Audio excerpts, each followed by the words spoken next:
ঢাকা ইউনিভার্সিটির অ্যাডমিশন টেস্টে এ ইউনিটে আসতে পারে এরকম হ্যান্ডমেড সেকেন্ড পেপার থেকে টপ 60 ইম্পর্ট্যান্ট এমসিকিউ আজকে আমরা সলভ করব। তো চলো শুরু করা যাক। তো প্রথম যে প্রশ্নটা আমরা দেখতে পাচ্ছি যে 1/1 + i কে a + ib আকারে প্রকাশ করলে b এর মান কত হবে। দেখো এটা খুব সহজে করা যায়। কিভাবে করতে হয়, নিয়মটা হচ্ছে এরকম, নিচে আছে 1 + i, তাহলে উপরে হবে কি বলতো 1 - i। এরপরে নিচে দেখো 1 আছে, তাহলে 1² লিখবা, i এর সহগ আছে 1, তাহলে আবার 1² লিখবা, ঠিক আছে। তাহলে এটাই হয়ে গেল আমাদের a + ib আকারে প্রকাশ। নিচে টোটাল কত আসছে বলতো 2, তাহলে 1/2 মাইনাস আবার কত আছে বলতো এখানে i, তাহলে i/2, ঠিক আছে। একবার আমরা কি করলাম বলতো, এই 1 কে 2 দিয়ে ভাগ করলাম, একবার i কে 2 দিয়ে ভাগ করলাম। তাহলে a + ib আকারে প্রকাশ করলে এটা হচ্ছে তাহলে a এর মান, এটা কি বলতো ভাইয়া b এর মান। তাহলে b এর মান কত বলতো, সামনে যেহেতু মাইনাস আছে তাহলে হচ্ছে -1/2। b এর মানটা কত, তাহলে -1/2। ওকে, নেক্সট কোশ্চেন দেখো, এর পরম মান কত। দেখো পরম মান মিন্স মডুলাস বের করতে বলছে এখানে, এই যে এরকম করে মডুলাস। তাহলে যদি মডুলাস বলে তাহলে আমরা জানি উপরের মডুলাস আর নিচের মডুলাস কি করতে হবে বলতো, ভাগ করে দিতে হবে। যেহেতু এখানে ভাগ আছে তাহলে উপরের মডুলাস কত হবে বলতো 1² প্লাস -1², কারণ এখানে 1 আছে আর i এর সহগ কত আছে বলতো -1। আবার নিচে যদি মডুলাস বের করো, নিচে মডুলাসটা কত হবে বলতো √1² প্লাস i এর সহগ এখানে 1²। তাহলে হচ্ছে উপরে √2, নিচেও কি বলতো √2, দ্যাট মিনস 1। তাহলে অ্যান্সার হবে আমাদের কি বলতো বি। এবার দেখো 1/1 + i এর আর্গুমেন্ট বের করতে হবে। তাহলে এই আর্গুমেন্টটা খুব সহজে বের করা যায়। কিভাবে বের করব, দেখো 1 এর আর্গুমেন্ট কত, 1 এর আর্গুমেন্ট হচ্ছে 0, কারণ কি বলতো এই যে ধরো যে এটা সংখ্যা রেখা, তাহলে 1 কোথায় আছে, এই যে এখানে আছে 1 2 3। তাহলে 1 যেহেতু এক্স অক্ষের সাথে আছে, তাহলে এক্স অক্ষের সাথে কত কোণ উৎপন্ন করবে, এক্স অক্ষের সাথে যেহেতু আছে তাহলে এক্স অক্ষের সাথে 0 ডিগ্রি কোণ উৎপন্ন করবে। তাহলে উপরে বা লবের আর্গুমেন্ট হচ্ছে 0, আর হরের আর্গুমেন্ট কত বলতো, হরের আর্গুমেন্ট, হর যে সংখ্যাটা আছে এটা কি tan−1 1/1, দ্যাট মিনস π/4। তাহলে এরকম যদি লব বাই হর আকারে থাকে তাহলে আর্গুমেন্ট বের করতে বললে আমাদের নিয়মটা কি বলতো, নিয়মটা হচ্ছে লবের আর্গুমেন্ট মাইনাস হরের আর্গুমেন্ট। তো হরের আর্গুমেন্ট হচ্ছে π/4, তাহলে 0 - π/4, দ্যাট মিনস -π/4। এখানে আমি এটা দেখো ট্রাই করতেছি তোমাদেরকে, এটা তোমরা ট্রাই করবে এটা অ্যান্সার কি হবে। দেখো উপরে আছে কি 1 + √3i আর নিচে আছে কি √3 + i। তাহলে এটা আমি করে দিই, দেখো খুব সহজে করতে পারবা। তাহলে লবের আর্গুমেন্ট কত হচ্ছে বলতো, লবের আর্গুমেন্ট হচ্ছে tan−1 y/x, তাহলে tan−1 √3/1। আর নিচে দেখো মাইনাস দিয়ে কি লিখতে হবে বলতো, মাইনাস দিয়ে লিখতে হবে হরের আর্গুমেন্ট। হরের আর্গুমেন্ট কি হবে tan−1 1/√3। তাহলে উপরে আমরা পাচ্ছি π/6 আর নিচে আমরা পাচ্ছি কত বলতো π/3, দ্যাট মিনস বিয়োগ করে দিলে আসবে কত π/3, ঠিক আছে।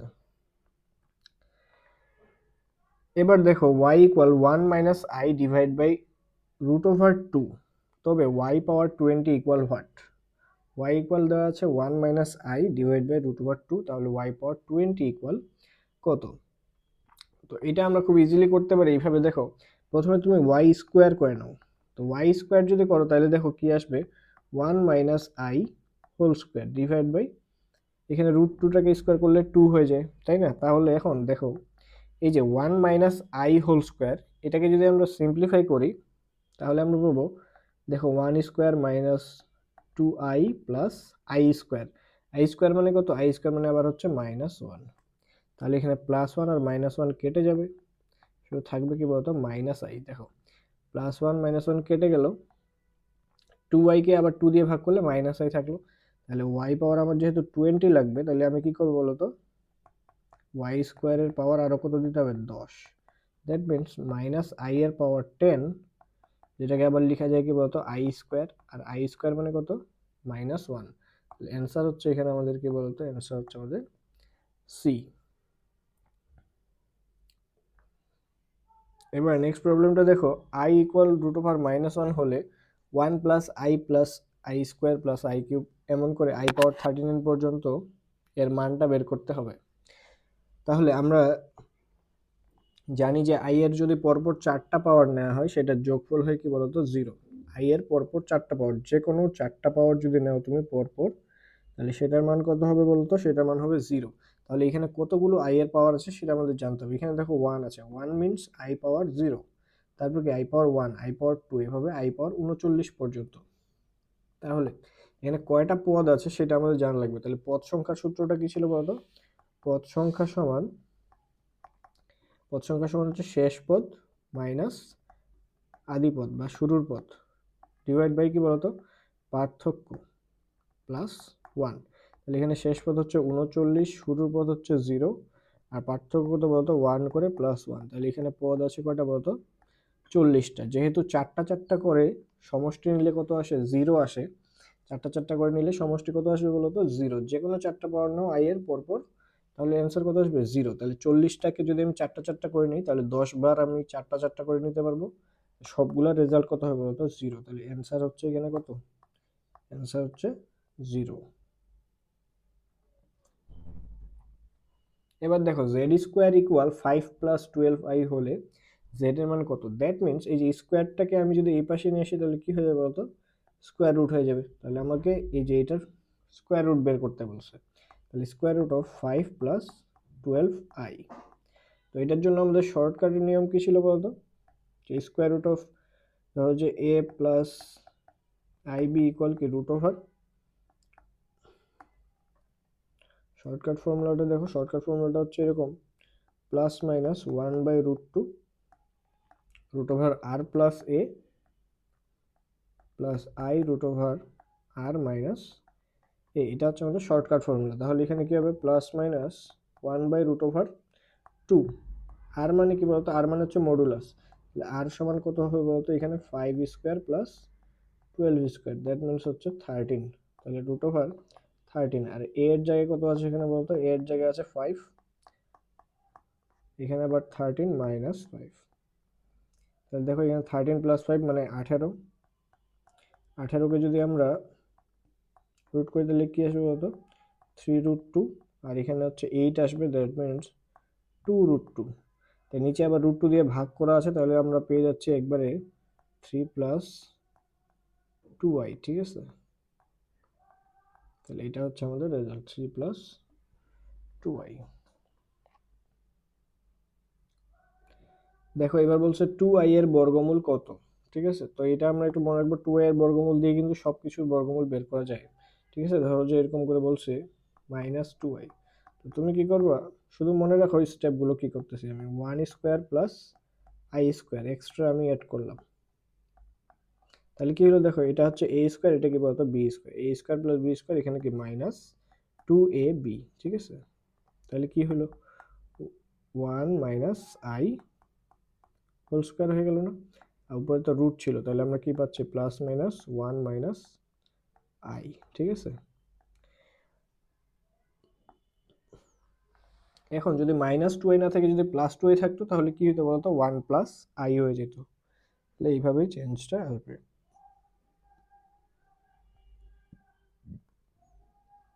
দেখো বলছে 1 এর একটি ঘনমূল ওমেগা হলে ω⁴ প্লাস ω�32 ইকুয়াল হোয়াট? তাহলে ω⁴, এই যে ওমেগার ক্ষেত্রে আমাদের ফর্মুলা কি ছিল বলতো? ω³ ইকুয়াল 1, এটা একটা ফর্মুলা। আর একটা ফর্মুলা কি বলতো? 1 plus omega plus omega square equal 0। এই হচ্ছে আমাদের দুইটা এখানে টোটাল ফর্মুলা। তাহলে এই যে ω⁴ আছে, তাহলে ω⁴কে কি লেখা যায় বলতো? ω⁴15 ইন্টু ওমেগা। আর ω�32 কে লেখা যায় ω⁴30 ইন্টু ওমেগা স্কোয়ার। কেন বলতো? কারণ ω⁴15টা কত হয়ে যাবে? ω⁴15টা হয়ে যাবে 1। তাহলে 1 ইন্টু ওমেগা, তাহলে থাকলো শুধু ওমেগা।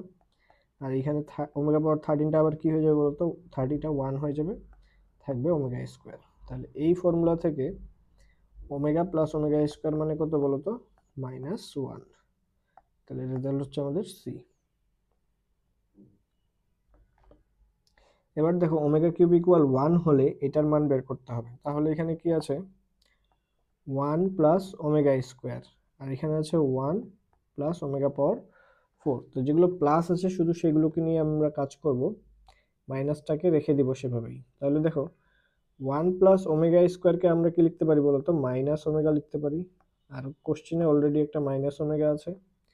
আবার এখানে 1 প্লাস ওমেগা স্কোয়ার, এই যে ওমেগা পাওয়ার 4টাকে কি লিখা যায় বলতো, ওমেগা পাওয়ার 4কে লিখা যায় ওমেগা কিউব ইন্টু ওমেগা। তো ওমেগা কিউবের মান তো হচ্ছে 1, তাহলে থাকলো শুধু ওমেগা।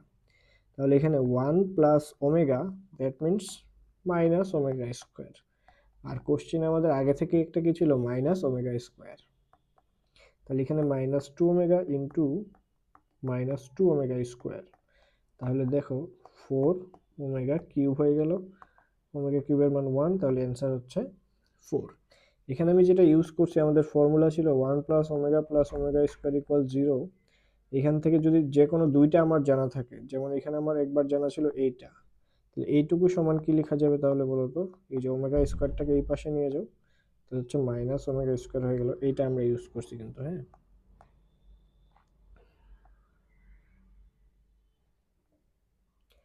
এবার দেখো এগুলো একটু মনে রাখবো আমরা, যে জেড যদি একটা জটিল সংখ্যা হয় এক্স প্লাস আই ওয়াই, তাহলে এই জেড ইন্টু জেড বার এটা একটা বিন্দু বৃত্ত নির্দেশ করবে, এগুলো কিন্তু এমসিকিউতে আসে।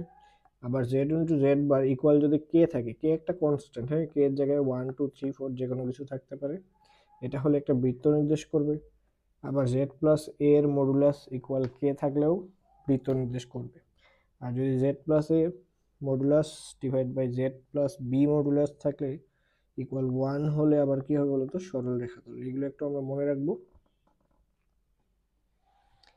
এবার আমরা চলে আসি বহুপদী, হ্যাঁ। বহুপদী থেকে আমরা আবার কিছু এমসিকিউ করবো। দেখো কে এর মান কত হলে এই সমীকরণের মূলগুলি জটিল হবে।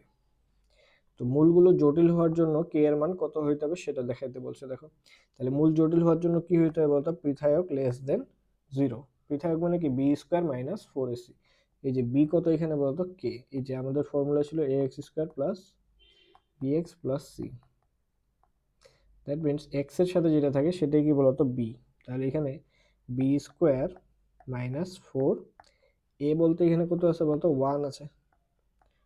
এ হচ্ছে এক্স স্কোয়ারের সহগ 4ac লেস দেন কত, 0। তাহলে এখান থেকে দেখো কে স্কোয়ার মাইনাস 4 লেস দেন 0, তাহলে আমরা লিখতে পারি k plus 2 into k minus 2 less than 0।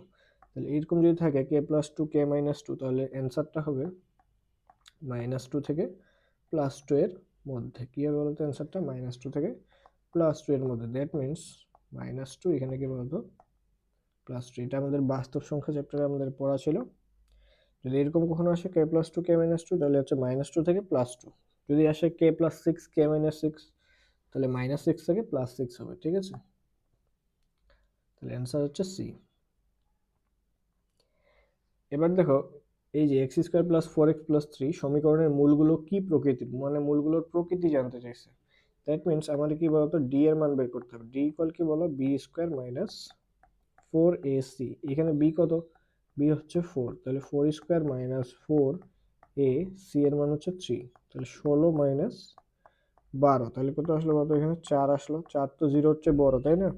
তাহলে মূলগুলো কি হবে বলতো, বাস্তব এবং মূলদ হবে। যদি ডি এর মানটা 0 হচ্ছে বড় আসে, তাহলে কি বাস্তব ও মূলদ। আর যদি ছোট আসে 0 হচ্ছে, তাহলে কি বলবো, অবাস্তব, অসমান অথবা জটিল, ঠিক আছে।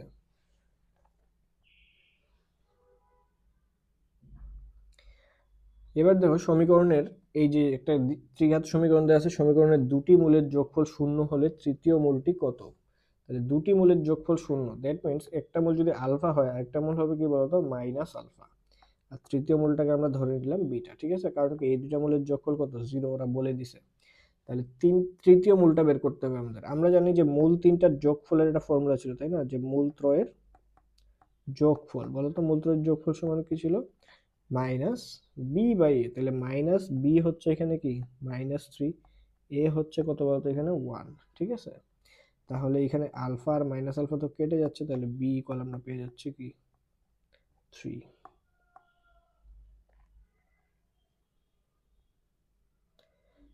এবার দেখো কে এর মান কত হলে এই সমীকরণের একটি মূল অপর মূলের বিপরীতের 3 গুণ হবে। ঠিক আছে, কে এর মান কত হলে এই সমীকরণের একটি মূল অপর মূলের বিপরীতের 3 গুণ হবে। তার মানে একটা মূল যদি আলফা হয়, অপর মূলটা কত বলতো, এই যে 1 বাই আলফা এর 3 গুণ, দেখছো 1 বাই আলফা ইন্টু 3, তাহলে কি হলো 3 বাই আলফা। তাহলে এই হচ্ছে দুইটা মূল আমাদের দেয়া আছে। তাহলে এখন আমাদের কি বলছে বলতো, কে এর মান কত। তাহলে আমরা জানি মূল দুইটার কি বলতো গুণফল, একটা ফর্মুলা ছিল যে মূল দ্বয়ের গুণফল। তো মূল দ্বয়ের গুণফল সমান কি বলতো, সি বাই এ, যেখানে সি হচ্ছে কি কনস্ট্যান্ট টার্মটা, এ হচ্ছে কত বলতো 2। তাহলে এখানে আলফা আর আলফা কেটে যাবে, 3 ইকুয়াল কে বাই 2। তাহলে কে ইকুয়াল কত চলে আসে বলতো 6। তাহলে এটাই হচ্ছে আমাদের এখানে অ্যান্সার। এই যে 1 মাইনাস রুট ওভার মাইনাস 3 মূল বিশিষ্ট দ্বিঘাত সমীকরণ কোনটি। তাহলে এই মূল বিশিষ্ট দ্বিঘাত সমীকরণ কোনটি এটা জানতে চাইছে আমাদের কাছে। তাহলে মূলটা আমাকে দেওয়া আছে তাই না, তার মূল মানে কি এক্স এর ভ্যালু। তাহলে X equal 1 minus root over minus 3, তাহলে আমরা বলতে পারি 3i। রুট ওভার মাইনাস যেহেতু আছে, মাইনাসটার জন্য কি আসলো বলতো আই আসলো। তো এটা করার সবচেয়ে সহজ যে নিয়মটা সেটা হচ্ছে, দেখো তোমার বাস্তব পার্টগুলো আলাদা রাখতে হবে আর কি ইমাজিনারি পার্টগুলো আলাদা রাখতে হবে। যখন আলাদা করে ফেলছো তখন কি করবা, উভয় পক্ষে তুমি স্কোয়ার দিয়ে দাও। তাহলে দেখো X square minus 2x plus 1 আসলো, আর এখানে আসলো কি বলতো 3i স্কোয়ার। আই স্কোয়ার মানে কত, আই স্কোয়ার মানে -1, ওই জন্য দিয়ে দিলাম মাইনাস। তাহলে দেখো X square minus 2x plus 4 equal 0। তাহলে দেখো এটা কোথায় আছে, এক্স মাইনাস 2x প্লাস 4, তাহলে এটা হচ্ছে অপশন বি।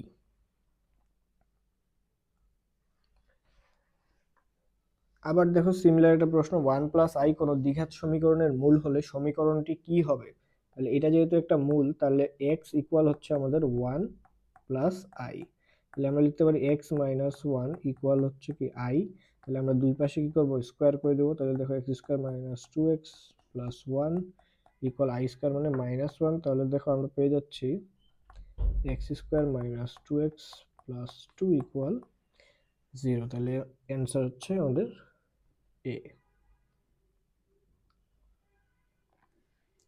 এবার দেখো X square minus X plus 1 সমীকরণের মূলদ্বয় আলফা এবং বিটা হলে alpha cube plus beta cube equal কত, এটা বের করতে বলছে। তাহলে আলফা কিউব বিটা কিউব, তাহলে আমরা জানি না, দেখো alpha cube plus beta cube সমান কি বলতো, alpha plus beta whole cube minus 3 alpha beta into alpha plus beta, এটা আমাদের ফর্মুলা তাই না। তো এখান থেকে দেখো আমরা আলফা প্লাস বিটার মান পেয়ে যাব, মূলদ্বয়ের যোগফল সমান কি ছিল মাইনাস বি বাই এ, তাহলে এখানে হচ্ছে 1, আর আলফা ইন্টু বিটা সমান হচ্ছে সি বাই এ, তাহলে এটাও কি 1ই পাচ্ছি। তাহলে এখানে 1 বসাও, 3 ইন্টু 1 ইন্টু 1, তাহলে হচ্ছে 1 মাইনাস 3, দ্যাট মিনস -2। তাহলে অ্যান্সার হচ্ছে এখানে কি বি।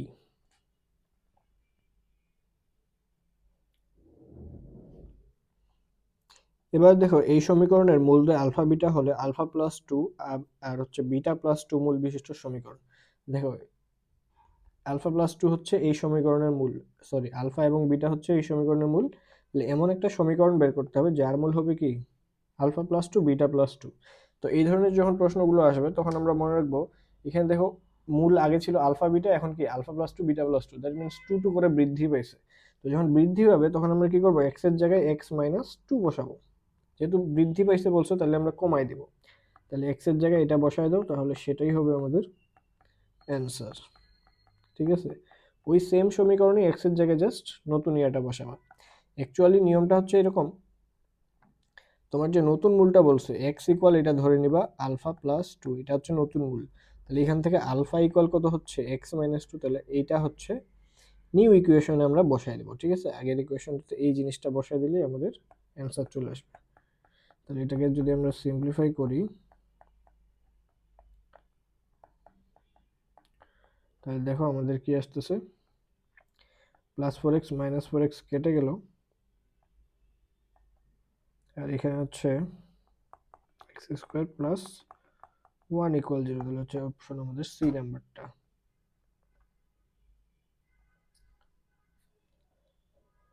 এবার দেখো এই সমীকরণ দুইটা দ্বিঘাত সমীকরণ দেওয়া আছে, দুইটা দ্বিঘাত সমীকরণের বলছে কি যে এই দ্বিঘাত সমীকরণদের কি আছে, একটি সাধারণ মূল আছে, একটি সাধারণ মূল আছে। তো সাধারণ মূল থাকলে আমরা এই ধরনের অঙ্কগুলো খুব সিম্পলি করতে পারি। কিভাবে জানো, আমরা এইভাবে কি করব, খুবই সিম্পল করে ইকুয়েশন দুইটা বিয়োগ করে দিব। ঠিক আছে, 14x প্লাস 2a, ইকুয়েশন দুইটা কি করবো বলতো, বিয়োগ করে দাও। তাহলে বিয়োগ করে দাও, তাহলে চিহ্নগুলো কি হয়ে যাবে, তো বিয়োগ করে দিলে এখানে চিহ্নগুলো পরিবর্তন হয়ে গেল। তাহলে দেখো এখানে থাকতেছে আমাদের এক্স স্কোয়ার ক্যান্সেল হয়ে গেল, এখানে থাকতেছে আমাদের 3x মাইনাস এ ইকুয়াল 0। তাহলে এখান থেকে যদি আমি বের করি, দেখো 3x ইকুয়াল এ, তাহলে x ইকুয়াল a বাই 3।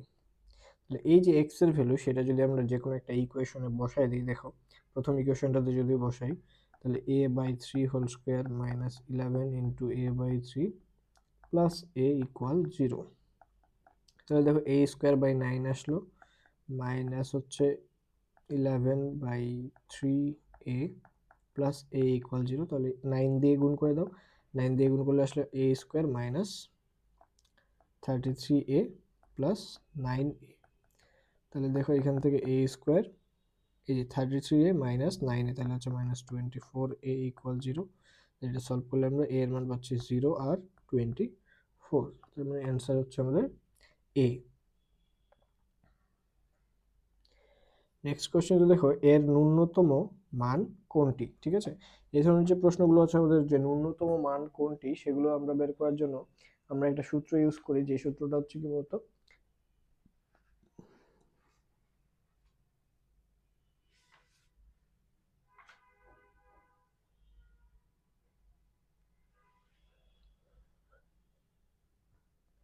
তো এই ধরনের প্রবলেমগুলো দেখো, যে ন্যূনতম মান বা সর্বোচ্চ মান বা সর্বনিম্ন মান যদি দ্বিঘাত সমীকরণের জন্য বলে, তাহলে সূত্রটা হচ্ছে আমাদের C minus B square by 4a। সূত্রটা কি বলতো, C minus B square by 4a।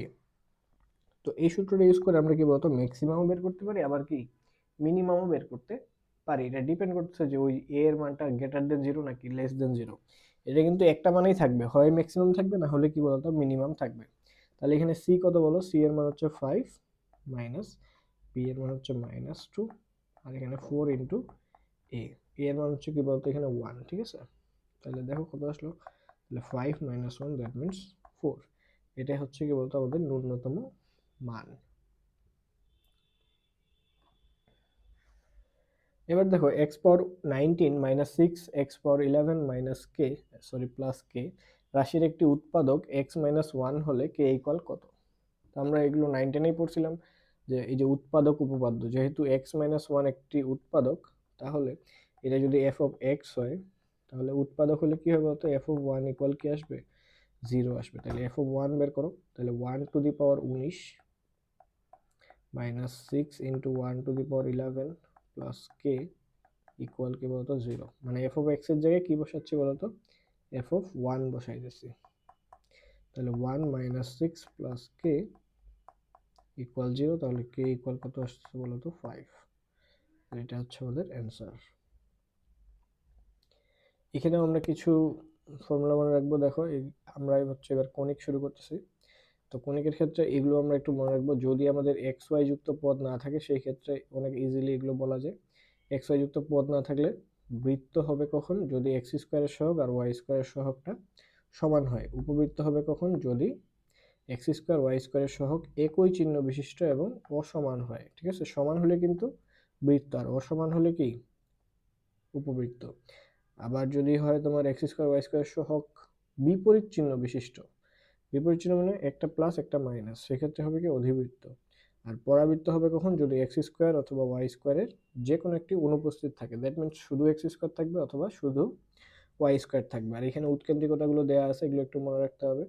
বৃত্তের উৎকেন্দ্রিকতা হচ্ছে 0, উপবৃত্তের উৎকেন্দ্রিকতা কত 0 থেকে 1 এর মধ্যে, অধিবৃত্তের উৎকেন্দ্রিকতা 1 এর চেয়ে বড়, আর পরাবৃত্তের উৎকেন্দ্রিকতা হচ্ছে 1, আর সরল রেখার জন্য ইনফিনিট, হ্যাঁ সরল রেখা। তো এগুলো আমরা একটু মনে রাখবো, এগুলো এমসিকিউতে আসে অনেক সময়। আসো এবার দেখো এই সমীকরণটি কি বর্ণনা করে সেটা বের করতে হবে। তাহলে 3x square plus 4y square minus 6x equal 9 সমীকরণটি কি বর্ণনা করে। তো তুমি দেখতে পাচ্ছ যে এক্স স্কোয়ার এবং ওয়াই স্কোয়ারের চিহ্ন কি বলতো সেম, কারণ এটাও পজিটিভ এটাও কি পজিটিভ, কিন্তু এখানে কি এ এবং বি দুইটাই কি বলতো মানে সহগটা কি আলাদা। সহগ যেহেতু আলাদা, তাহলে এটা কি হবে, একটা উপবৃত্ত হবে। এবার দেখো Y square plus 2x Y square plus 4x plus 2y minus 8 equal 0, পরাবৃত্তের শীর্ষবিন্দু কত সেটা বের করতে বলছে। তো শীর্ষবিন্দু বের করার জন্য শর্টকাট নিয়ম হচ্ছে যেই চলকের পাওয়ার 2 থাকবে সেই চলকের সাপেক্ষে আমরা কি করব, অন্তরীকরণ করে দিব। তাহলে ওয়াই স্কোয়ারের অন্তরীকরণ করলে কি হয় বলতো ভাইয়া, 2y হয়। আর এখানে 4x এর তো এগুলো বাদ, ঠিক আছে, শুধু ওয়াই এর সাপেক্ষে অন্তরীকরণ করব। তাহলে এখানে 2y এর অন্তরীকরণ করলে আসবে কত, 2 ইকুয়াল হচ্ছে 0। তাহলে এখান থেকে 2y ইকুয়াল আসতেছে -2, দ্যাট মিনস y ইকুয়াল -1। তো y ইকুয়াল -1 দেখো অপশনে একটাতেই আছে, তাহলে এটাই হবে অ্যান্সার। এখন তুমি যদি বলছো যে x এর মান কিভাবে বের করবো, ওই মেইন ইকুয়েশনে তুমি y এর ভ্যালুটা বসায় দাও, তাহলে কিন্তু তুমি x এর ভ্যালু পেয়ে যাবে। দেখো y square plus 4x plus 2 into -1 -8 equal 0। তাহলে দেখো 1 plus 4x -2 -8 equal 0, that means 4x -9 equal 0। তাহলে x ইকুয়াল হচ্ছে 9/4। ঠিক আছে, তাহলে x এর ভ্যালুও পাওয়া যাবে, y এর ভ্যালুও পাওয়া যাবে। এবার দেখো এই পরাবৃত্তের উপকেন্দ্রিক লম্বের দৈর্ঘ্য। তো উপকেন্দ্রিক লম্বের দৈর্ঘ্য বের করার জন্য আমাদের সহজ একটা নিয়ম আছে, সেটা হচ্ছে কি, যে চলকের পাওয়ার 1 থাকবে সেই চলকের সহগটাই হচ্ছে উপকেন্দ্রিক লম্বের দৈর্ঘ্য। যেমন এখানে কোন চলকের পাওয়ার 2 বলতো, x, তাহলে কোন চলকের পাওয়ার 1, y এর পাওয়ার হচ্ছে 1, তাহলে y এর যে সহগটা থাকবে সেটাই হবে কি উপকেন্দ্রিক লম্বের দৈর্ঘ্য। এটা সব সময় হবে, ঠিক আছে। এবার দেখো y square plus 8x plus 2y -9 পরাবৃত্তটির উপকেন্দ্রের স্থানাঙ্ক কত। উপকেন্দ্রের স্থানাঙ্ক বের করতে বলছে, তাহলে আমাদের একটু এটাকে আগে সিম্পলিফাই করে নিতে হবে। তাহলে দেখো যেগুলোর পাওয়ার 2 আছে সেটাকে কি করবা, এক পাশে নিয়ে নাও। তাহলে এখানে থাকছে 8x -9, তাহলে এখানে y স্কোয়ার -2, সরি এখানে 2y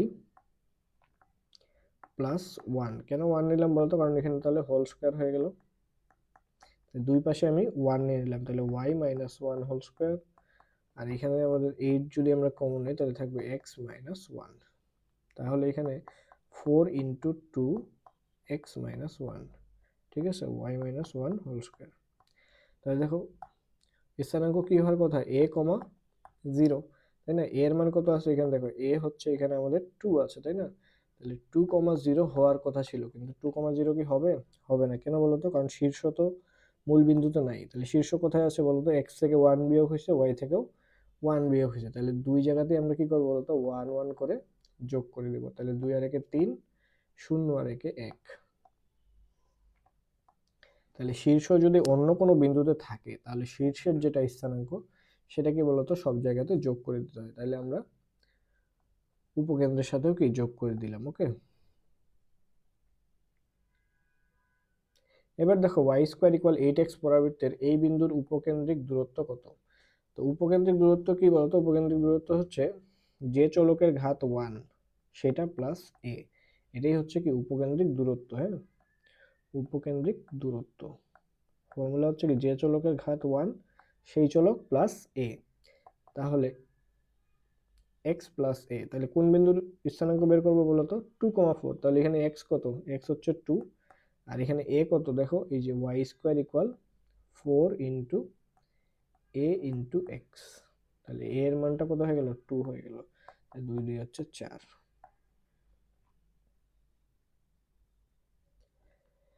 আচ্ছা দেখো এবার বলছে উপবৃত্তের উৎকেন্দ্রিকতা কত হবে সেটা বের করতে বলছে। তাহলে উপবৃত্তের উৎকেন্দ্রিকতার ফর্মুলা কি ছিল বলতো,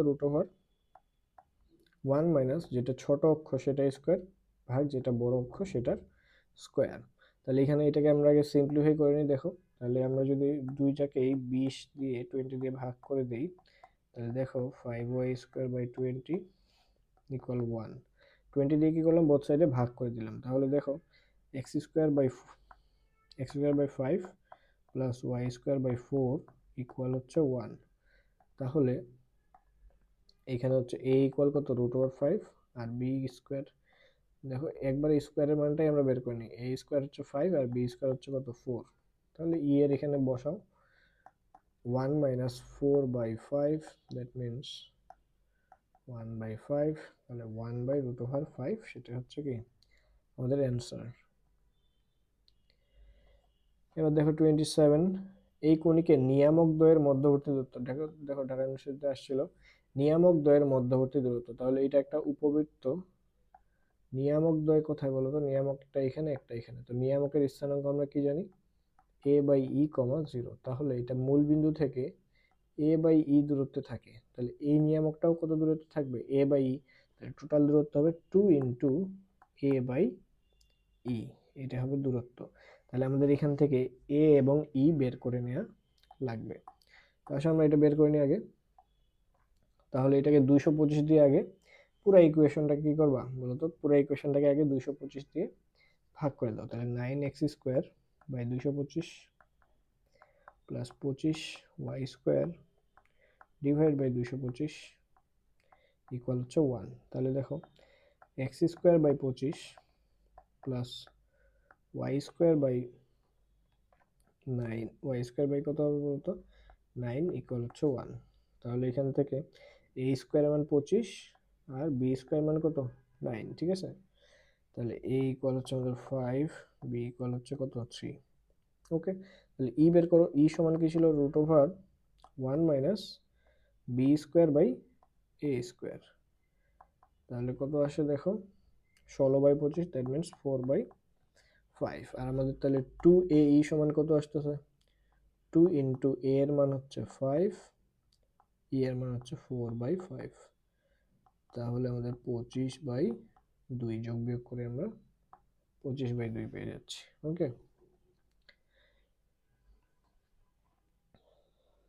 এবার দেখো এই উপবৃত্তের উপকেন্দ্রিক লম্বের দৈর্ঘ্য। তাহলে উপকেন্দ্রিক লম্বের দৈর্ঘ্য ফর্মুলাটা কি ছিল? উপকেন্দ্রিক লম্বের দৈর্ঘ্য ফর্মুলা হচ্ছে 2 ইন্টু ছোট অক্ষর স্কোয়ার বাই বড় অক্ষ। এখানে দেখো, এখানে আমাদের যেটা আছে x² by 4² y² by 6² equal 1। তাহলে এখানে ছোট অক্ষ কোনটা বলো? ছোট অক্ষটা হচ্ছে a। তাহলে এখানে ফর্মুলাটা একটু চেঞ্জ হয়ে যাবে, a² বাই কি হবে বলতো? b। তাহলে 2 ইন্টু এখানে বসায় a², b এর মান হচ্ছে 6। তাহলে হচ্ছে 32/6 বা বলতে পারি 16/3, ঠিক আছে। তাহলে অপশন হচ্ছে আমাদের বি নাম্বার।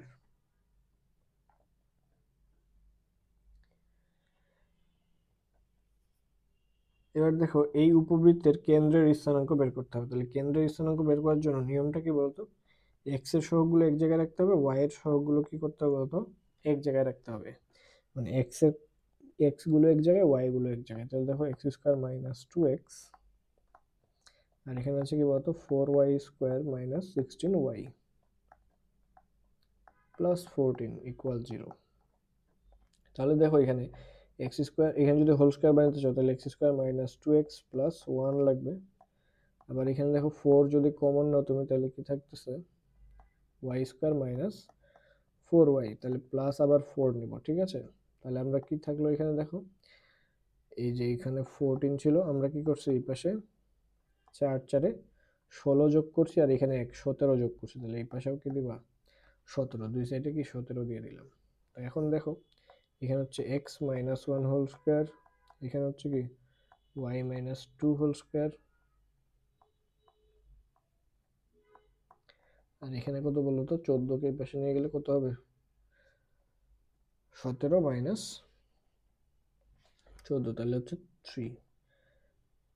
তাহলে এখানে 3 দিয়ে ভাগ করে এখন কি করবো বলতো? পুরো ইকুয়েশনটাকে 3 দিয়ে ভাগ করবা, কিন্তু এটা তো দরকার নেই আমাদের। শুধুমাত্র আমরা তো এক্স থেকে কত বিয়োগ হয়েছে, ওয়াই থেকে কত বিয়োগ হয়েছে পেয়ে গেছি। তাহলে এটাই হচ্ছে আমাদের কি হবে বলতো? কেন্দ্র হবে। এক্স থেকে 1 বিয়োগ হয়েছে আর ওয়াই থেকে কত বিয়োগ হয়েছে বলতো? 2। তাহলে এটাই হচ্ছে আমাদের কেন্দ্র, আর বেশি কিছু লাগবে না।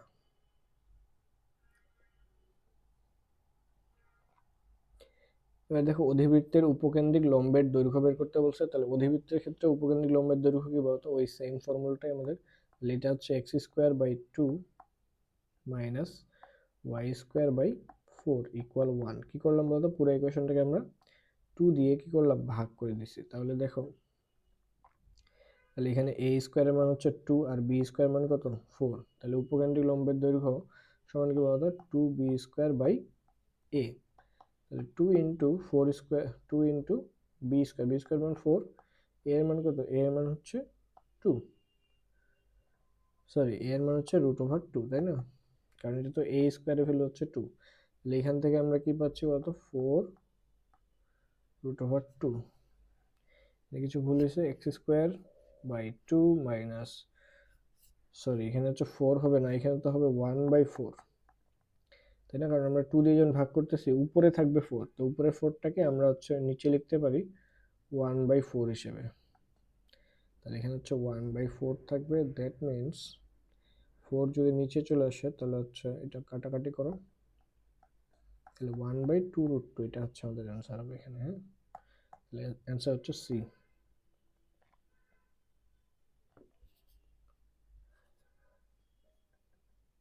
এবার দেখো এই অধিবৃত্তের উৎকেন্দ্রিকতা কত হবে। তাহলে উৎকেন্দ্রিকতা দেখো, তাহলে x² / 3² y² / √7² ইকুয়াল 1। তাহলে ই সমান আমাদের ফর্মুলা কি অধিবৃত্তের জন্য, 1 প্লাস বি স্কোয়ার মানে 7/a² মানে 9, তাহলে হচ্ছে 9 সাথে 16/9, তাহলে হচ্ছে 4/3 হচ্ছে আমাদের উৎকেন্দ্রিকতা, 4/3।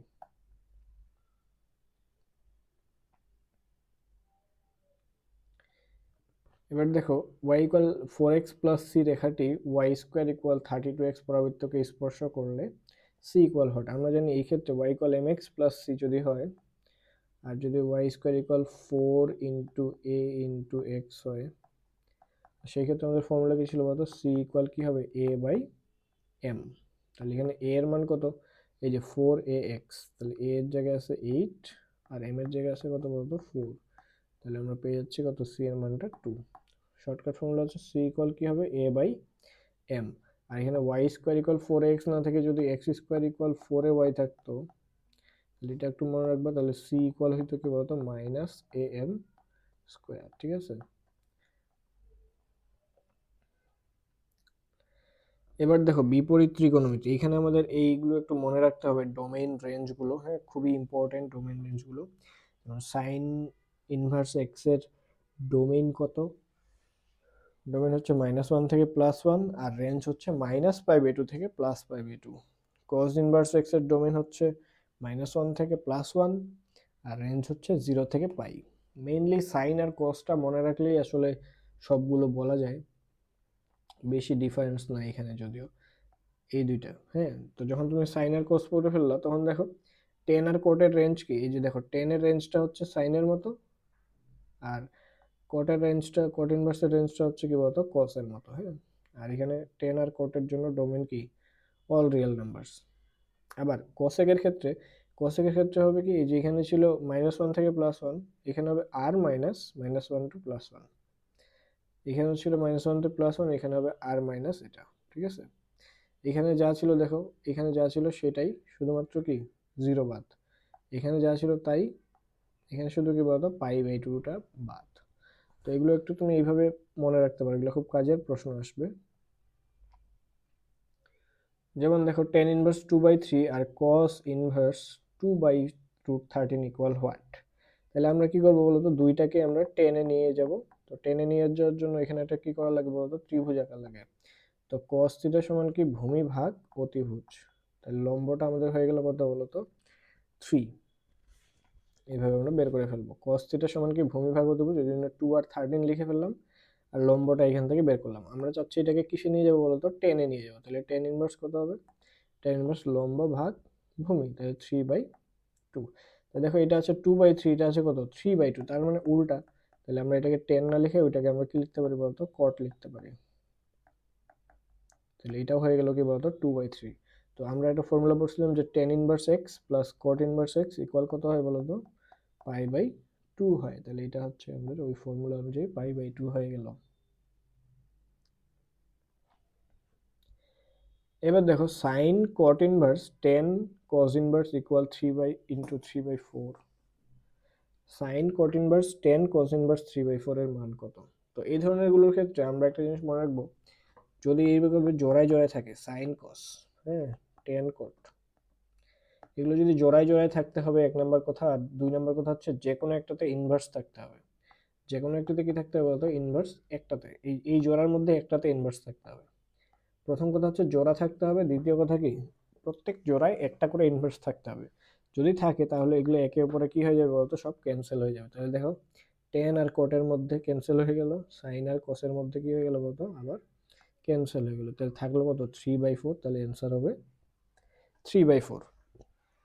এই দুইটা শর্ত যদি পূরণ না করে তাহলে কিন্তু তুমি আর কাটাকাটিটা করতে পারবা না, ঠিক আছে? দুইটা শর্তই পূরণ করতে হবে। 1 নাম্বার হচ্ছে জোড়ায় জোড়ায় থাকতে হবে, 2 নাম্বার প্রত্যেক জোড়ায় একটা ইনভার্স থাকতে হবে।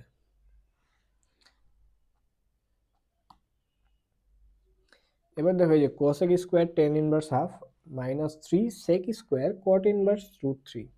তাহলে এই যে কোসেক স্কোয়ার থিটা আমরা কি জানি, কোসেক স্কোয়ার থিটা সমান 1 প্লাস কট স্কোয়ার থিটা। তো এই জন্য টেন ইনভার্সটাকে আমরা কি করব, কট ইনভার্সে নিয়ে যাব। তাহলে কট ইনভার্স হয়ে গেল 2 মাইনাস 3, এখানে কি আছে সেক স্কোয়ার থিটা সমান কি 1 প্লাস টেন স্কোয়ার থিটা। তাহলে এই সেক স্কোয়ার থিটাকে আমরা লিখব 10। টেন ইনভার্স কত হবে বলতো 1/।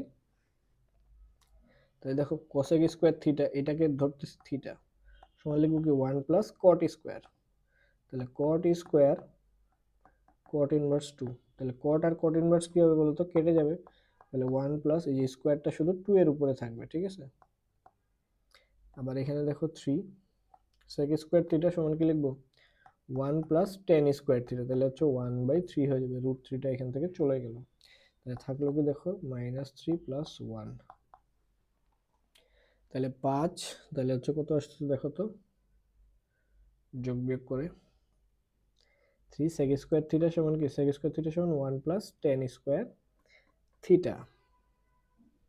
তাহলে টেন স্কোয়ার রুট কেটে গেল, হ্যাঁ তাহলে 3 আর এখানে হচ্ছে -1 হবে। তাহলে আমাদের আসতেছে কত 1, ঠিক আছে? তাহলে অ্যান্সার হচ্ছে সি।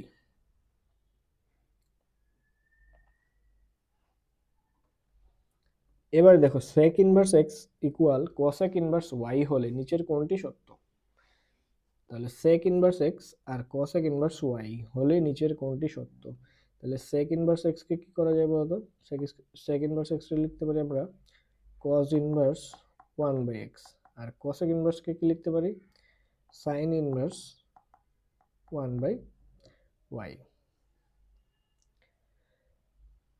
ঠিক আছে, cos ইনভার্স 1/x আর এটা কি লিখলাম বলতো sin ইনভার্স 1/y। তো এখান থেকে দেখো তুমি cosটাকে যদি এই পাশে নিয়ে যাও তাহলে 1/x ইকুয়াল আসতেছে cos sin ইনভার্স 1/y। তাহলে এই যে sin ইনভার্স এটাকে যদি তুমি cos ইনভার্সে নাও তাহলে cos আর cos কেটে দিতে পারবা। তাহলে cosটা রাখো আর এখানে কি করবো sin ইনভার্সটাকে cos ইনভার্সে নিয়ে যাও। তাহলে cos ইনভার্সে নিলে কি হবে বলতো 1/, ঠিক আছে? এটা দেখো sin ইনভার্স x ইকুয়াল কি বলতো cos inverse √1 minus X square. এই ফর্মুলাটা আমরা এখানে ইউজ করছি। তাহলে এবার দেখো cos আর cos ইনভার্স কেটে গেল, তাহলে থাকলো কি √1 মাইনাস 1/y স্কোয়ার। এই পাশে থাকতেছে কি 1/x। তাহলে স্কোয়ারটার জন্য এই রুটটার জন্য তুমি কি করবা স্কোয়ার করে দাও, তাহলে এটা চলে আসলো। তাহলে 1/x square plus 1/y square equal 1। তাহলে আমাদের অ্যান্সার হচ্ছে বি।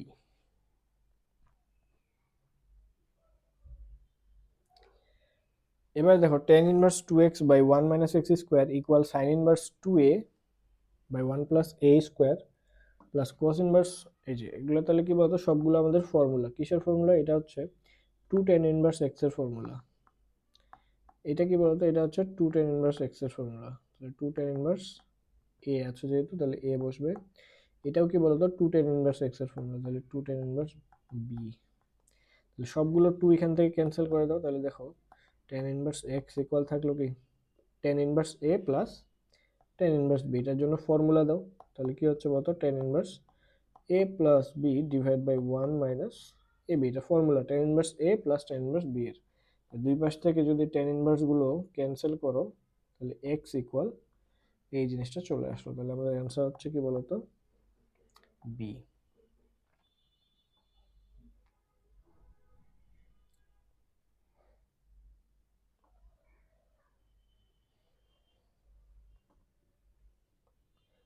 এবার দেখো সাইন থিটা প্লাস কস থিটা ইকুয়াল √2 হলে থিটা এর মান কত? সাইন থিটা প্লাস কস থিটা ইকুয়াল √2 হলে থিটা এর মান কত? তাহলে এই ধরনের অঙ্কগুলো কিভাবে করতে হয় দেখো, আমাদের যদি a sine theta plus B cos theta equal C থাকে তাহলে আমাদের নিয়মটা হচ্ছে √a square plus B square দ্বারা কি করতে হবে বলতো ভাগ করে দিতে হয়, দ্বারা ভাগ করতে হবে উভয় পক্ষে, এটা হচ্ছে নিয়ম, ঠিক আছে। তাহলে এখানে আমরা দেখো a এর জায়গায় আছে 1, b এর জায়গাতেও কি আছে বলতো 1, তাহলে root over 1² plus 1² that means root over 2 দিয়ে কি করব, পুরো ইকুয়েশনটাকে আমরা ভাগ করব। তাহলে থাকলো 1/√2 sine theta plus 1/√2 cos theta, আর √2 কে √2 দিয়ে ভাগ করলে থাকবে 1।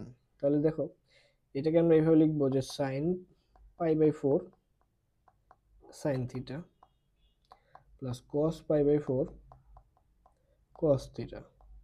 এটা ফর্মুলা হয়ে গেল, দেখো ইকুয়াল কত 1। তাহলে এখানে কি ফর্মুলা, এটা sine A sine B plus cos A cos B, তাহলে cos of A minus B equal হচ্ছে 1 না 1, তাহলে কি লিখবো কস 0। তাহলে থিটা ইকুয়াল কি আসলো বলতো 0, তাহলে থিটা সমান হয়ে গেল এখানে π/4। বুঝতে পারছো, এই যে এটা থিটা, এখানে 0।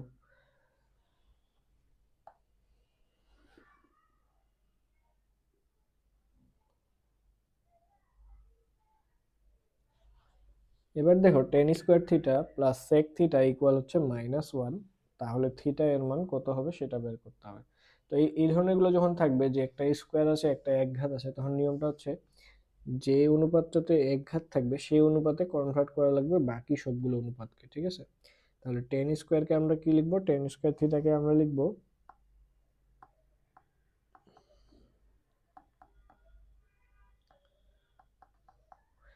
তাহলে দেখো টেন স্কোয়ার থিটাকে আমরা লিখলাম সেক স্কোয়ার থিটা -1। তাহলে এই যে -1 আর এই -1 কেটে গেল। দেখো সেক থিটা যদি কমন নাও তাহলে দেখো থাকবে সেক থিটা প্লাস 1 ইকুয়াল 0। তাহলে sec theta is not equal 0, তাহলে এইটা ইকুয়াল 0 হবে। তাহলে সেক থিটা -1, তাহলে থিটা ইকুয়াল কত বলতো, সেক থিটা যদি -1 হয় তাহলে থিটা ইকুয়াল কত পাই। আর বলছে না কস 180 এর মান -1, তাহলে এই যে সেক 180 এর মানও কি হবে -1 হবে। আর সেক থিটার ভ্যালু তো 0 হইতে পারে না, আমরা ডোমেন রেঞ্জে দেখছি তো ওই জন্য আর কি। তাহলে অ্যান্সার হচ্ছে এ।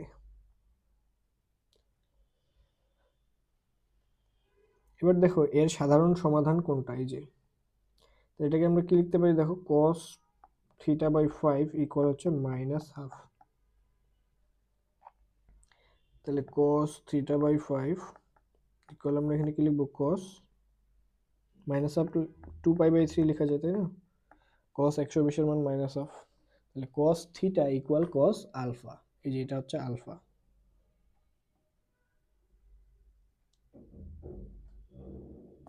এটা হচ্ছে আলফা, এটা কি বলতো থিটা।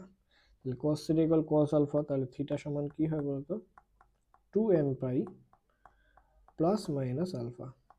ফর্মুলা যদি তোমাদের মনে থাকে cos θ ইকুয়াল cos আলফা হলে থিটা সমান কি 2nπ প্লাস মাইনাস আলফা। তাহলে এখান থেকে থিটা সমান কি পাচ্ছি 5 দিয়ে গুণ করে দাও, তাহলে 10nπ প্লাস মাইনাস 10π/3 হচ্ছে আমাদের সি নাম্বার।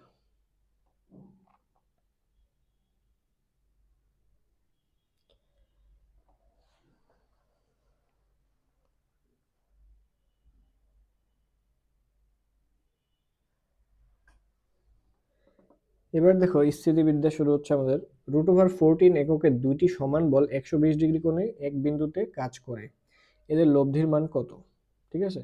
তাহলে এই প্রশ্নটা আমরা খুব বেশি ইম্পর্টেন্ট, আমাদের অনেকবার এই প্রশ্নটা আসছে, তো তোমরা মনে রাখবে এইভাবে যে সমান দুইটি বল যদি 120 ক্রিয়া করে তাহলে লব্ধি হবে কি ওই বলের সমান, ঠিক আছে। অর্থাৎ পি ইকুয়াল যদি কিউ হয় এবং মধ্যবর্তী কোণটা যদি হয় 120, তাহলে কিউ আর ইকুয়াল কি হয়ে যাবে বলতো, আর আবার হয়ে যাবে পি কিউ এর সমান, ঠিক আছে। তার মানে লব্ধিটা হবে কি ওই বলেরই সমান, ঠিক আছে। তুমি ফর্মুলা দিয়ে তো করতে পারবে, তাহলে হচ্ছে এখানে √14 চলে আসলো, ঠিক আছে।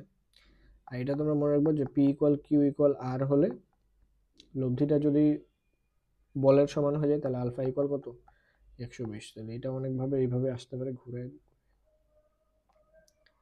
এবার দেখো সমমানের দুটি বলের লব্ধির বর্গ বলদ্বয়ের গুণফলের 3 গুণ। সমমানের দুটি বল তার মানে পি এবং পি, এই দুইটা বলের লব্ধি যেটা লব্ধির বর্গ, সেটা কি হচ্ছে, লব্ধির বর্গ হচ্ছে বলদ্বয়ের গুণফলের 3 গুণ, তাহলে পি ইন্টু পি এর আবার কি বলতো 3 গুণ, that means R square equal হচ্ছে 3p। তাহলে আমাদের ফর্মুলা কি ছিল বলতো, লব্ধি স্কোয়ার সমান কি P square plus Q square plus 2 into P into Q cos alpha. তাহলে আর স্কোয়ারের জায়গায় কি লিখবো বলতো 3p স্কোয়ার, তাহলে এখানে আমাদের থাকলো কি 2p square plus 2p square cos alpha.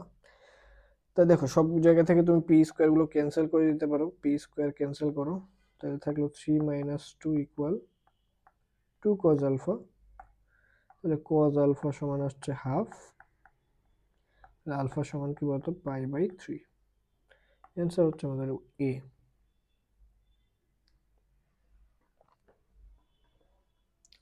এবার দেখো কোনো বিন্দুতে ক্রিয়ারত পি ও 25 নিউটন মানের দুটি বল, পি ও 25 নিউটন মানের দুটি বলের লব্ধি হচ্ছে 20 নিউটন, যা পি বলের দিকের সাথে সমকোণ উৎপন্ন করে। ঠিক আছে, যা পি বলের দিকের সাথে কি করে, সমকোণ উৎপন্ন করে। তাহলে পি এর মান কত, আমরা মনে রাখবো যার সাথে সমকোণ উৎপন্ন করে সে কি বলতো ছোট বল, যার সাথে সমকোণ উৎপন্ন করে সে কি ছোট বল, এখানে আমাদের মনে রাখতে হবে। আর এখানে লব্ধির ফর্মুলাটা কি বলতো, এই ক্ষেত্রে লব্ধি সমান √ বড় বল স্কোয়ার মাইনাস ছোট বল স্কোয়ার। ঠিক আছে, তাহলে এখানে বলছে লব্ধি কত 20, তাহলে দেখো 20 স্কোয়ার সমান বড় বল স্কোয়ার, বড় বলটা কত,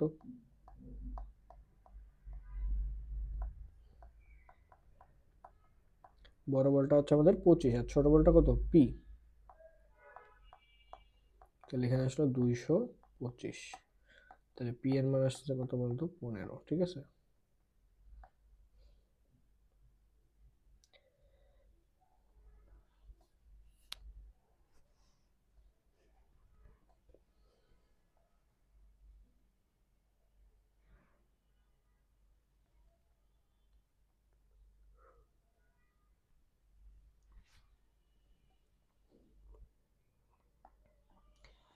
এবার দেখো পি এবং p/2 মানের দুটি বল ক্রিয়াশীল, প্রথম বলটিকে 3 গুণ করলে, প্রথম বলটাকে কয় গুণ করবো 3 গুণ করলে, আর দ্বিতীয়টির মান 12 একক বৃদ্ধি করলে লব্ধির দিক কি থাকে বলতো অপরিবর্তিত থাকে। তাহলে আমাদের এই ক্ষেত্রে লব্ধির দিক অপরিবর্তিত থাকার ফর্মুলাটা কি বলতো, p/q ইকুয়াল কি হবে p'/q', মানে শুরুতে বল দুইটার অনুপাত ইকুয়াল হবে কি শেষে বল দুইটার অনুপাত। তো শুরুতে বল কি কি ছিল, একটা ছিল p আর একটা ছিল p/2, তাহলে এদের অনুপাত নিয়ে নিলাম। আর পরে p বলটা কি হয়ে গেছে বলতো 3 গুণ হয়ে গেছে, দ্যাট মিনস 3p হয়ে গেছে। আর দ্বিতীয় বলটা কি হয়ে গেছে বলো, দ্বিতীয় বলটা হয়েছে 12 একক বৃদ্ধি, তাহলে p/2 + 12। তো এখান থেকে ক্যালকুলেট করে আমরা তো পুরো ম্যাথটা করে ফেলতে পারি। তাই দেখো আমরা যদি এখানে পি আর পি ক্যান্সেল করি, তাহলে আমাদের আসতেছে দেখো 3p equal p + 24, that means 2p equal 24, p equal হচ্ছে 12, তাহলে অ্যান্সার হচ্ছে আমাদের বি। তাহলে এটা আমাদের মনে রাখতে হবে, যদি আমাদের লব্ধির দিক অপরিবর্তিত থাকে তাহলে p/q ইকুয়াল p'/q'। এবার দেখো একটি সমবাহু ত্রিভুজের বাহুত্রয়ের সমান্তরালে একই ক্রমে সমবিন্দুতে কার্যরত 6, 10, 14 একক মানে তিনটি বলের লব্ধি কত। ঠিক আছে, এই যে সমবাহু ত্রিভুজের বাহুত্রয়ের সমান্তরালে, দ্যাট মিনস এরকম করে ক্রিয়ারত, প্রত্যেকটার মধ্যবর্তী কোণ কত 120। যদি বলে সমবাহুর সমান্তরালে সবসময় মনে রাখবা এইভাবে থাকবে 120-এ। তাহলে বলগুলো কত, বলগুলো হচ্ছে 6, 10 আর হচ্ছে 14। তাহলে দেখো বলগুলো আবার কিসে আছে, দেখো সমান্তর প্রকমণে, মানে কি সবসময় পার্থক্যটা সেম। যদি এরকম থাকে তাহলে মনে রাখবা যে লব্ধি হবে, শর্টকাট ফর্মুলা হচ্ছে কি লব্ধি হবে √3 ইন্টু বলদ্বয়ের যে পার্থক্য সেটা।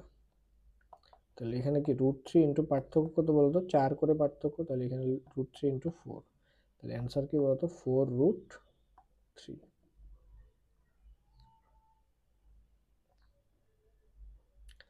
এবার দেখো 5, 7, 8 বল ত্রয় একটি বস্তুর উপর ক্রিয়া করে ভারসাম্য সৃষ্টি করলে 8 ও 5 বলদ্বয়ের মধ্যবর্তী কোণ কত।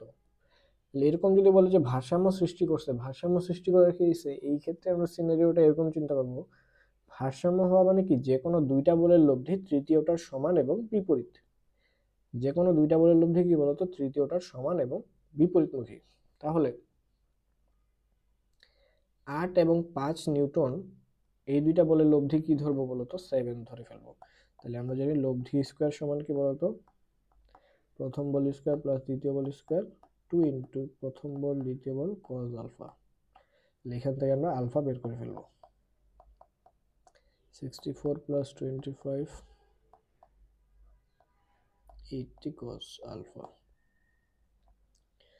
এখান থেকে যদি আমরা বের করে নিই তাহলে দেখো কজ আলফা সমান কি আসতেছে, দেখো -হাফ। তাহলে আলফা সমান হচ্ছে 120 ডিগ্রি। ঠিক আছে,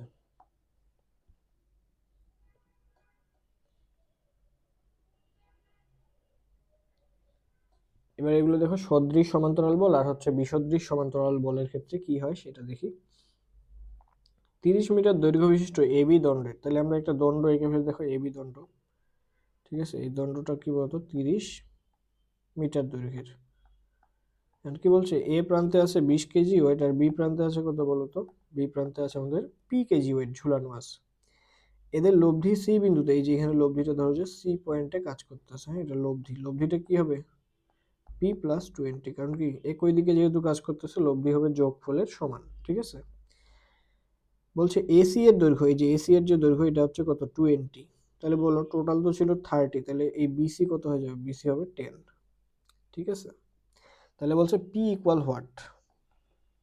তাহলে সদৃশ সমান্তরাল বলের ক্ষেত্রে বা বিসদৃশের ক্ষেত্রে ফর্মুলাটা কি আমাদের বলতো? ফর্মুলা হচ্ছে যে কোনো একটা বল নিতে হবে, নিয়ে কি অপর দুইটা বলের মধ্যবর্তী দূরত্ব নিতে হবে। তাহলে আমরা যেহেতু 20 বলটা নিলাম, তাহলে কি এইটা আর এই বলের মধ্যবর্তী দূরত্বটা আমাদের নিতে হবে নিচে। তাহলে উপরে 20, নিচে কত বলতো? 10। এবার আবার দ্বিতীয় বলটা নাও, পি বলটা নাও। তাহলে পি বল যদি নেই তাহলে কি নিতে হবে আমার? পি বল নিলে অপর দুইটা বলের মধ্যবর্তী দূরত্ব, যেহেতু পি বলটা নিচ্ছে তাহলে এইটা আর এইটার মধ্যবর্তী দূরত্বটা নিতে হবে। তাহলে নিচে বসবে কত বলতো? 20। আরো একটা আছে, সেটা কি বলতো? লব্ধি, যেটা পি প্লাস 20, এটা নিলে কি টোটাল দূরত্ব নিতে হবে। কিন্তু আমার এটার দরকার নেই, এই দুইটা থেকেই আমি কি পি এর মানটা বের করে ফেলতে পারি। তাহলে 10 পি ইকুয়াল হচ্ছে 400, তাহলে পি এর মান হচ্ছে 40।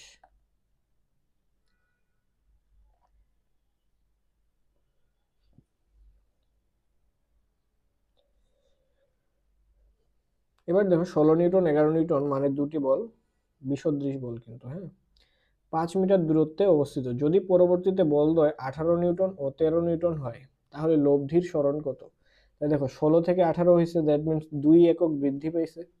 আর 11 থেকে 13 হয়েছে মানে কি 2 একক বৃদ্ধি পেয়েছে। তো এই ক্ষেত্রে লব্ধির সরণের জন্য শর্টকাট ফর্মুলা হচ্ছে এটা, দেখো x equal r divide by p minus q into a b. আর কি যতটুকু বৃদ্ধি করছো সেটা, বৃদ্ধি করছো কত?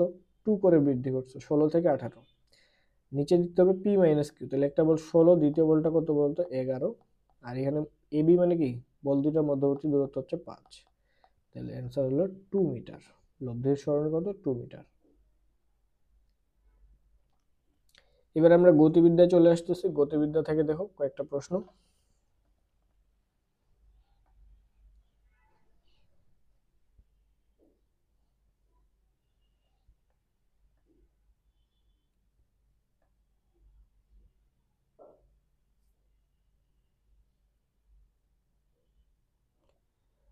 বারো মিটার পার সেকেন্ড বেগের দুই পাশে 30 ডিগ্রি ও 60 ডিগ্রি কোণে ক্রিয়ারত অংশকদ্বয় কত? হ্যাঁ, এই যে তার মানে কি উপাংশ বের করতে হবে দুইটা। এই যেটা হচ্ছে 30 ডিগ্রি, এটা ধরো 60 ডিগ্রি, এটা হচ্ছে 12 মিটার পার সেকেন্ড। তাহলে এখানে যেহেতু কোণটা আছে 30, তাহলে এটা কি হবে বলতো? 12 cos 30, আর 12 ইন্টু cos 30 মানে কত? √3/2, তাহলে হচ্ছে 6√3।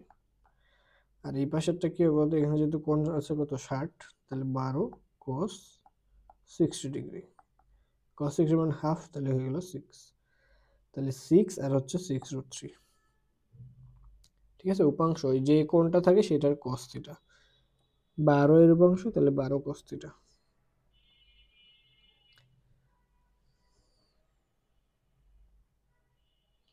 দেখো একজন সাইকেল চালক সোজা পথে 30, সরি এটা 3 ঘন্টায় হবে, 3 ঘন্টায় 30 কিলোমিটার যাওয়ার পর প্রথম রাস্তার সাথে লম্বভাবে, তার মানে এই দিকে ধরো যে কতটুকু গেছে, 30 কিলোমিটার। যাওয়ার পর অপর একটি পথে, এই পথের সাথে লম্বভাবে, এই পথের সাথে লম্বভাবে 8 কিলোমিটার পার আওয়ার বেগে 5 ঘন্টা, তার মানে কি 40 কিলোমিটার গেছে, 5 8 40 গেল। তার গড় বেগ কত? গড় বেগ মানে কি বলতো? গড় বেগের সূত্রটা হচ্ছে সরণ ভাগ সময়, সরণ ভাগ মোট সময়।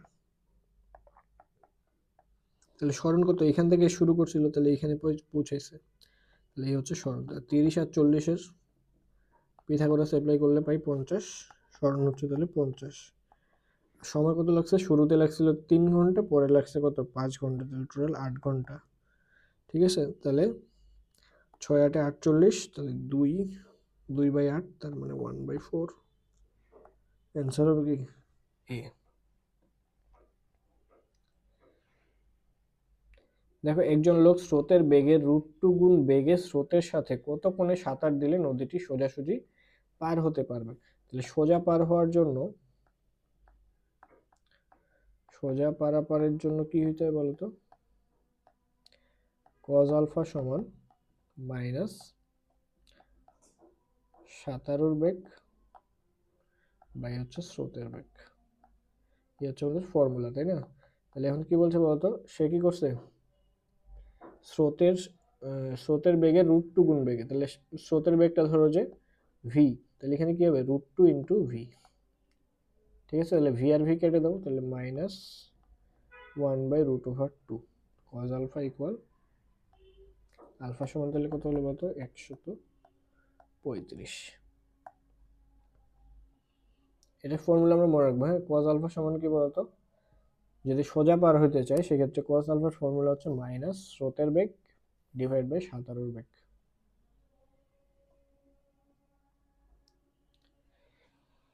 দেখো, 36 কেজি ভরের একটি স্থির বস্তুর উপর কি পরিমাণ বল প্রয়োগ করলে 1 মিনিটে এর বেগ ঘন্টায় 55 কিলোমিটারে বৃদ্ধি পাবে? 15 কিলোমিটারে বৃদ্ধি পাবে। তাহলে দেখো, বল প্রয়োগ করতে, তাহলে এফ ইকুয়াল কি বলতো? M A. এম এ, এ মানে কি এবার লিখতে পারি? V minus you by T, অর্থাৎ ডেল ভি বাই টি, মানে ভি এর পরিবর্তন। তাহলে বেগের পরিবর্তন কত বলছে বলতো? 15 কিলোমিটার, তাই না?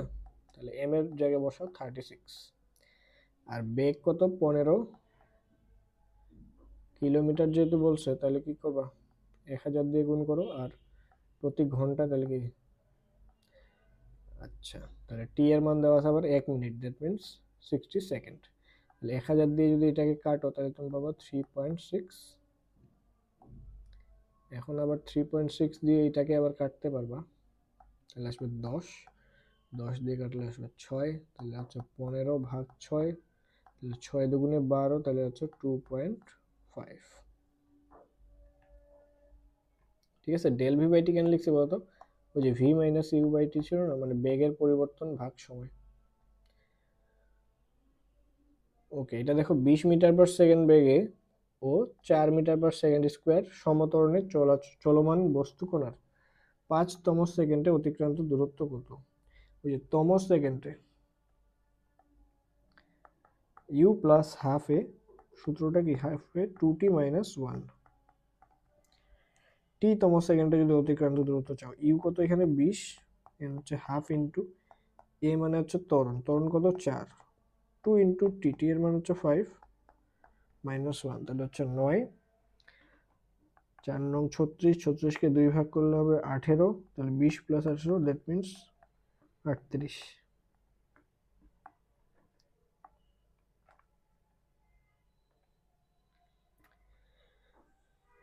এটা দেখো, একটি বুলেট দেয়ালে 3 মিটার ঢোকার পর তার বেগ অর্ধেক হলো, হ্যাঁ, বেগ অর্ধেক হারাই ফেলছে। তাহলে বুলেটটি আর কত মিটার ঢুকবে? তাহলে এরকম যদি কখনো বলে যে বেগ অর্ধেক হারায় বা বেগটা অর্ধেক হয়ে যায়, সেই ক্ষেত্রে নিয়মটা হচ্ছে যতটুকু ঢুকছে তার 3/1 ঢুকবে। কত ভাগ বলতো? তার আরো 3/1 ঢুকবে। যেহেতু 3 মিটার ঢুকছে, তাকে 3 ভাগ করো, তাহলে আর 1 মিটার ঢুকবে। ঠিক আছে, যদি বলতো যে 9 মিটার ঢুকছে, আর কতটুকু ঢুকবে? তাহলে 9কে 3 দিয়ে ভাগ করবা, তার মানে আরো 3 মিটার ঢুকবে। ঠিক আছে, বেগ অর্ধেক হারাইলে নিয়মটা কি বলো? যতটুকু ঢুকছে তার 3/1 ঢুকবে। ঠিক আছে, একটি ভবনের ছাদ থেকে মুক্তভাবে পড়ন্ত একটি বস্তু মাটিতে পড়তে 5 সেকেন্ড সময় নেয়। ভবনের উচ্চতা কত? তাহলে মুক্তভাবে পড়ন্ত বস্তুর ক্ষেত্রে আমাদের সূত্রটা কি বলতো, এইচ ইকুয়াল নর্মালি কি ছিল, UT plus half GT square. কিন্তু মুক্তভাবে পড়তেছে এই জন্য কি ইউ এর মানটা কত, 0। তাহলে হাফ ইন্টু জি এর মান বসায় দাও 9.8, আর টি এর মান কত 5, হাফ ইন্টু এই যে, তাহলে হচ্ছে এখানে আসলে আমাদের 25, আর এখানে হচ্ছে 9.8, তাহলে 4.9। এটা 10 ধরে হিসাব করো, হ্যাঁ, তাহলে ইজি হবে, একটু ক্যালকুলেশনগুলো ইজি হয়ে যাবে। তাহলে এখানে হচ্ছে তোমার 5, আর এখানে 25, 5 25 হচ্ছে 125। তাহলে 125 হচ্ছে একটু কম আসবে, দেখো এই যে 122 আছে, তাহলে এটা লাগাই দিলাম।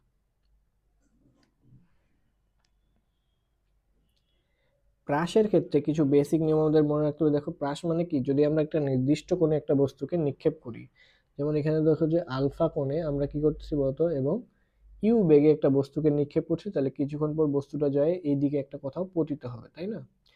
তো এই যে যেখান থেকে নিক্ষেপ করলাম আর যেখানে যে পড়লো, এই দূরত্বটাকে বলা হয় আনুভূমিক পাল্লা।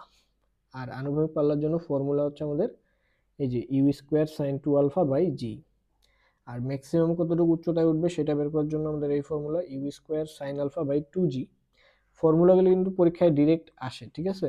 প্রত্যেক বছরই ফর্মুলাগুলো ডিরেক্ট আসে, তো এটা একটু মনে রাখতে হবে। তারপর দেখো টেন আলফা সমান 4h/r, এই সূত্রটা খুবই বেশি ইম্পর্টেন্ট, অনেক প্রশ্ন এখান থেকে আসছে। টেন আলফা সমান 4h/r, এইচ হচ্ছে ওই যে উচ্চতাটা। দেখো একটি বস্তু 15 মিটার পার সেকেন্ড বেগে আনুভূমিকের সাথে 30 ডিগ্রি কোণে নিক্ষিপ্ত হলে বস্তুটির ভ্রমণকাল কত? তাহলে ভ্রমণকালের ফর্মুলাটা কি ছিল বলতো, টি সমান 2u সাইন α/জি। তুমি যদি ফর্মুলাটা মুখস্থ রাখো তাহলেই কিন্তু অঙ্কটা করতে পারবা। ইউ এর মান হচ্ছে 15, আর সাইন 30 এর মান কত, হাফ বাই জি, এখানে জি এর জায়গায় 9.8, তাহলে এটা কেটে গেল। 9.8 না ধরে তুমি 10 ধরে হিসাব করো, তাহলে হচ্ছে সুবিধা হবে। তাহলে 1.5 হচ্ছে, দেখো 1.5 এখানে।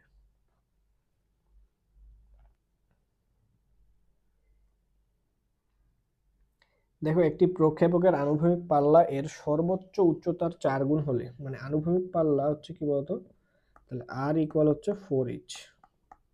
সর্বোচ্চ উচ্চতার কয় গুণ, 4 গুণ। তাহলে নিক্ষেপণ কোণ আমরা একটা ফর্মুলা একটু আগে পড়লাম, টেন আলফা সমান কি 4h/r। তো বলো 4h মানেও তো r, তাহলে r/r কাটে গেলে কত থাকবে, 1। তাহলে টেন আলফা ইকুয়াল 1, তাহলে আলফা সমান কত বলতো 45 ডিগ্রি, ঠিক আছে? টেন আলফা সমান কি 4h/r। আর প্রশ্নে বলে দিয়েছিল r মানে হচ্ছে কি 4h। এটা হচ্ছে আমাদের লাস্ট প্রশ্ন। দেখো কোনো নিক্ষিপ্ত বস্তুর আনুভূমিক পাল্লা বৃহত্তম পাল্লার অর্ধেক হলে, যে আনুভূমিক পাল্লা মানে r, আর বৃহত্তম পাল্লা কোনটা বলতো, বৃহত্তম পাল্লা হচ্ছে r ম্যাক্স। তাহলে r ইকুয়াল কি ছিল, ইউ স্কোয়ার সাইন 2α/জি। তাহলে আর যদি আমি ম্যাক্স করতে চাই, তাহলে সাইন আলফাটা কি করতে হবে বলতো, ম্যাক্সিমাম করতে হবে। তাহলে সাইন আলফার মানটা আমরা ধরে নিলাম জাস্ট 1, সাইন আলফার ম্যাক্সিমাম মান কত 1। তাহলে এখন বলছে কি অর্ধেক হলে নিক্ষেপণ কোণ কত হবে। তাহলে আর হচ্ছে r/2 এর, এটা কত বলতো, হাফ, ঠিক আছে? তাহলে এখানে আর বলছে না যে আনুভূমিক পাল্লা কি বৃহত্তম পাল্লার অর্ধেক, তো এই যে, তাহলে এখান থেকে বসাও আর এর মানটা বসাও। তাহলে ইউ স্কোয়ার সাইন 2α/জি divide by u square by g equal হচ্ছে হাফ। তাহলে এখানে ইউ স্কোয়ার কাটো, জি জি কেটে দাও, সাইন 2α ইকুয়াল হচ্ছে হাফ। তাহলে 2α সমান কি হইতে পারে বলতো, সাইন 30 এর মানও হাফ হয়, আবার কি 150 এর মানও কি হাফ হয়, তাই না? সাইন 2α ইকুয়াল হাফ যেহেতু, তাহলে 2α সমান কি 30 হইতে পারে হাফ, তাহলে আলফা সমান হচ্ছে 15 অথবা 75, যে কোনো একটা হতে পারে। তাহলে এই ছিল আমাদের হচ্ছে সাজেশন সেকেন্ড পেপার থেকে। তোমাদের কোনো প্রশ্ন থাকলে অবশ্যই জানাবে এবং বন্ধু বান্ধবদের মধ্যে শেয়ার করে দিও।